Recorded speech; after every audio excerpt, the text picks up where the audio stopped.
pengurus PSSI harus bertanggung jawab bahwa kematian massal itu terutama disebabkan oleh gas air mata.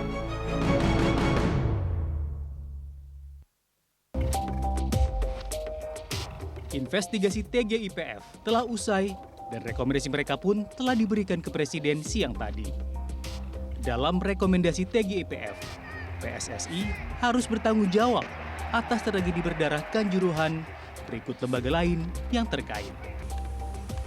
Selain itu, TGIPF Kanjuruhan juga menyoroti gas air mata yang dilepaskan polisi sebagai pemicu kematian massal korban tragedi Kanjuruhan. Di dalam catatan kami disampaikan bahwa pengurus PSSI harus bertanggung jawab dan sub-sub organisasinya.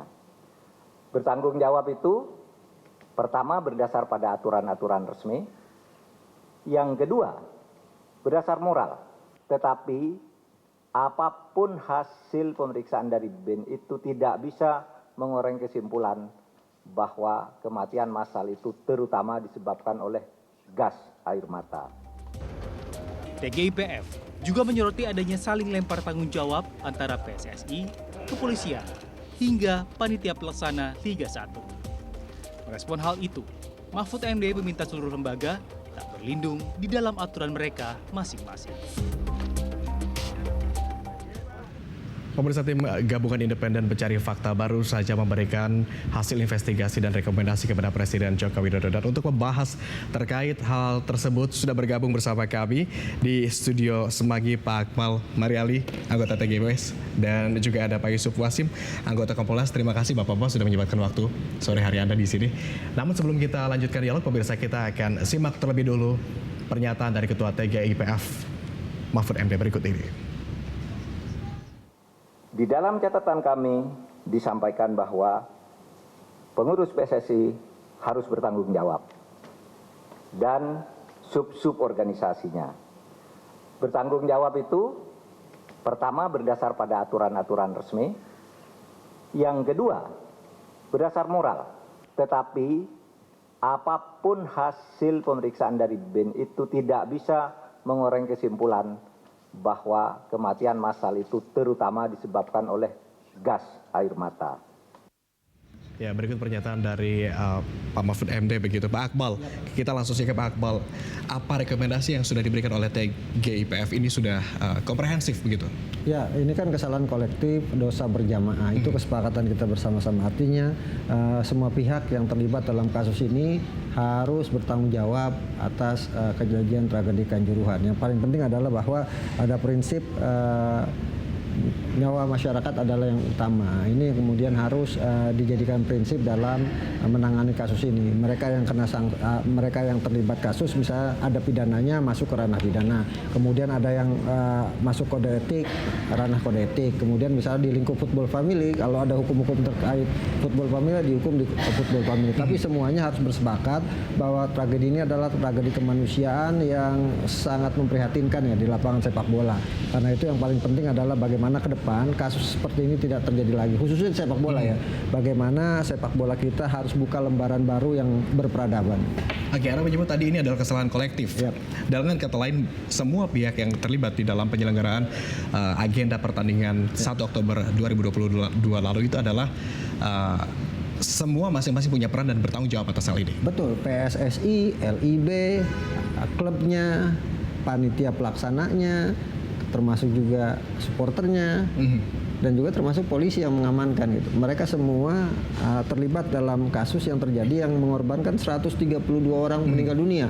Dari total ada 712 korban dalam tragedi ini. Bahkan kita ke lapangan, ada sekarang yang mengalami depresi, yang kemudian sampai sekarang ada satu orang yang kemudian di Stadion Kanjuruhan masih berkeliling di sana, tidak mau pulang karena mereka jalan berempat nonton bola, 3 keluarganya meninggal, dia hidup. Sampai sekarang masih keliling-keliling. Kemudian juga ada yang terkena gas air mata, yang matanya merah, sampai sekarang juga masih kadang-kadang apa ya bahasanya, linglung atau susah diajak bicara gitu kan, stres dan sebagainya. Nah, problem-problem sosial ini yang kemudian harus dibenahi. Jangan sampai mengalami trauma kepanjangan, dan jangan sampai misalnya ada cerita ke depannya, jangan nonton bola nanti mati loh gitu. Oke. Nah, itu yang paling penting. Jadi kita mendorong bukan cuma PSSI, bukan cuma polisi, bukan cuma klub, bukan juga supporter, tapi mendorong Menteri Kesehatan, kemudian Menteri Sosial juga termasuk, Menteri PUPR termasuk untuk turun ke lapangan, membenahi ini semua, jangan sampai ini menjadi menjadi problem sosial berkepanjangan di masyarakat kita. Jangan sampai begitu ya, tragedi yang atau pertandingan hanya berlangsung selama 1 hari, berdampaknya justru panjang secara psikologis kepada masing-masing korban. Dan pemirsa, kami juga telah terhubung melalui sambungan telepon dengan Mas Richard Ahmad, Ketua Umum Forum Komunikasi Supporter Indonesia. Selamat sore, Mas Richard. Mas Richard?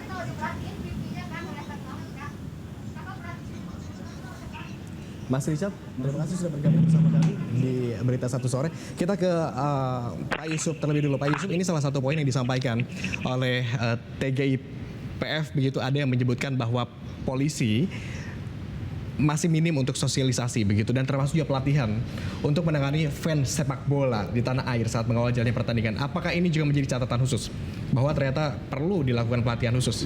Baik, terima kasih. Tentu kami mengapresiasi hasil kesimpulan dan rekomendasi dari tim gabungan independen pencari fakta yang diketuai oleh Pak Mahfud, Menko Polhukam sekaligus Ketua Kompolnas. Kami telah membaca ada 9 kesimpulan dan rekomendasi secara umum, dan ada 5 poin yang kaitannya kesimpulan untuk aparat keamanan. Tapi itu umum, ada Polri, ada TNI yang dimaksudnya ya. Nah, kami tentu dari sejak awal dalam penanganan kasus ini, terutama pengusutannya, sudah memberikan satu saran agar dilakukan secara komprehensif. Nah, kami sendiri juga telah melihat hasil rekomendasi dan kesimpulan TGIPF ini wujudnya komprehensif. Nah, jadi sangat jelas itu pihak-pihak yang direkomendasikan, pihak-pihak yang disimpulkan tidak hanya terkait dengan aparat keamanan, tapi PSSI, bahkan yang disampaikan oleh Pak Mahfud, Pak Ketua TGIPF itu sendiri jelas pertanggungjawaban siapa yang termasuk PSSI di dalamnya kan itu. Nah, kaitannya dengan kepolisian sendiri, tentu dalam kasus ini kami sejak awal sudah menyampaikan agar penanganan korban itu dilakukan sampai hari ini terus dilakukan secara empatik dan simpatik. Kemarin kita mendapatkan informasi yang disampaikan oleh Mas Akmal terkait adanya 4 orang yang itu sepertinya sudah mengalami depresi ya. Trauma, ya. Itu juga kami kemarin mendapatkan laporan, karena kami baru dari Malang kemarin, sepertinya sudah dilakukan penanganan secara medis ya. Apakah ada itu trauma healing, ya, trauma healing ya. Beberapa pihak memang di rumah sakit yang kami kunjungi itu banyak melakukan trauma healing. Persis kami kunjungi juga ada rumah sakit yang sedikit menangani pasien, seperti Rumah Sakit Universitas Muhammadiyah Malang, juga ada pasien yang situ datang dan dilakukan trauma healing. Nah, untuk pengusutan Polri sendiri kan disampaikan oleh rekomendasi TGIPF ini untuk mengusut penyidikannya. Nah, ini tentu kami akan terus monitor terkait dengan apa yang dimaksud oleh TGIPF, penggunaan gas air mata secara membabi buta. Tentu sementara ini kan tersangka sudah ada. Apakah ada tersangka lain, tentu tergantung bagaimana penyidikan dilakukan berdasarkan bukti-bukti yang ditemukan adanya pihak lain untuk ditetapkan tersangka, termasuk di dalamnya apakah itu juga termasuk oknum anggota Polri yang perlu dimintain pertanggungjawabnya sehingga ditetapkan tersangka. Tentu sekali lagi tentu berdasarkan bukti. Begitu juga di dalam proses pemeriksaan disiplin, pemeriksaan kode etik. Nah, itu kan apakah ada SOP yang dilanggar? Apakah Perkap nomor 1 tahun 2009 itu tahapannya tidak dipenuhi? Kapan menggunakan gas air mata di dalam menangani kerusuhan massa? Tentu itu nanti bisa terlihat di dalam pemeriksaan ataupun sidang kode etik profesi. Dianggap tidak profesional, apakah seperti itu? Nanti bisa kelihatan. Nah, sementara ini tentu kita harus memantau itu, harus menunggu itu. Untuk kita katakan ada kesalahan, nanti tergantung bukti-bukti bagaimana ketidakprofesionalan. Karena ketidakprofesionalan itu merupakan bagian dari unsur dugaan pelanggaran kode etik di dalam norma kode etik profesi Polri. Baik, Pak Aspak tadi sempat menyampaikan juga bahwa ini adalah kesalahan kolektif. Artinya semua pihak bertanggung jawab begitu atas tragedi yang terjadi di Stadion Kanjuruhan. Salah satunya PSSI. Yang mana ini pihak PSSI sendiri baru saja menyampaikan permohonan maafnya dalam kami kutip pernyataan Irwan Pulih berikut ini. Saya atas nama federasi sekali lagi memohon maaf atas apa yang terjadi tragedi. PSSI secara khusus bertanggung jawab sepenuhnya terhadap kejadian ini. Salah satu bentuknya adalah hari ini sebagai jawaban bahwa kita bersepakat membentuk task force atau satgas transformasi sepak bola yang tentunya berisi pemerintah, kemudian dari FIFA sebelah kanan kami ini ahli-ahli semua dalam bidang sepak bola maupun security and safety ataupun stadion dan lain sebagainya. Dan juga hadir sebelah kiri saya dari AFC, juga hadir dari Polri, Kemenpora, Kemendagri, PUPR, Kemenkes. Ada PSSI, ada kepolisian. Kalau kita bicara bobot, Pak Akmal, tadi Anda menyebutkan bahwa ini adalah kesalahan kolektif. Lagi-lagi, bobotnya sebelah mana yang paling bertanggung jawab? Ya, kalau bicara tanggung jawab misalnya dari event yang digelar, ya tentunya PSSI. Kenapa ke PSSI yang punya event gitu? Polisi kan cuma mengamankan tugasnya sejatinya gitu. Nah, ada kemudian yang misling di sana misalnya ada aturan-aturan di sepak bola yang tidak boleh dilakukan. Salah satunya adalah menggunakan gas air mata dan senjata api. Nah, ini harusnya dikomunikasikan dengan pihak kepolisian. Nah, faktanya adalah itu tidak dikomunikasikan menurut penelusuran kita ya temuan. Kenapa? Kalau dilarang pastinya polisi tidak akan membawa gas air mata itu. Tapi benar begitu Pak Yusuf? Ya, itu terkait dengan proses pengerahan pasukan. Ketika misalnya diturunkan Brimob, kan di dalam PKS PSSI, perjanjian kerjasama PSSI dengan Polri, disebutkan memang ada penindakan, pengendalian, walaupun sebenarnya tahapannya itu dalmas dulu, pengendalian massa. Brimob diturunkan itu lintas ganti dengan disebutkan di PKS itu penanggulangan huru-hara. Nah, kalau sudah disebut penanggulangan huru-hara itu tidak bisa tidak terlepas dari gas air mata yang dibawa oleh pasukan untuk menanggulangi huru-hara. Standarnya sudah begitu. Nah, itu. Oke. Bagaimana tanggapannya, Pak Akmal? Ya.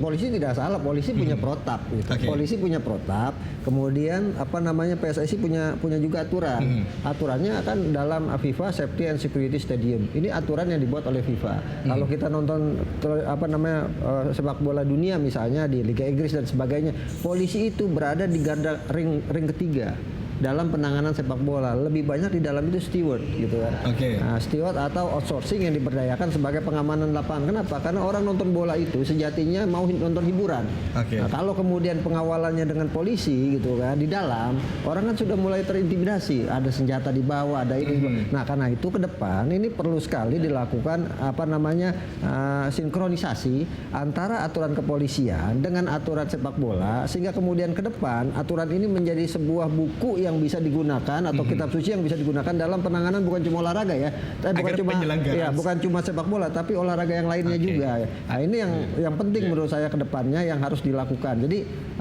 polisi ada di sepak bola luar misalnya polisi ada, tapi di dalam itu dia tidak pegang senjata. Yang pegang senjata di ring 3, ring 4. Kenapa? Kalau terjadi kerusuhan di luar stadion. Jadi di dalam stadion itu murni adalah steward yang memang friendly terhadap para supporter. Jadi di dalam kalau kita ini sama aja kita ke bioskop gitu kan, nonton bola dan sebagainya. Tapi juga jangan salahkan juga supporternya juga harus diedukasi gitu kan.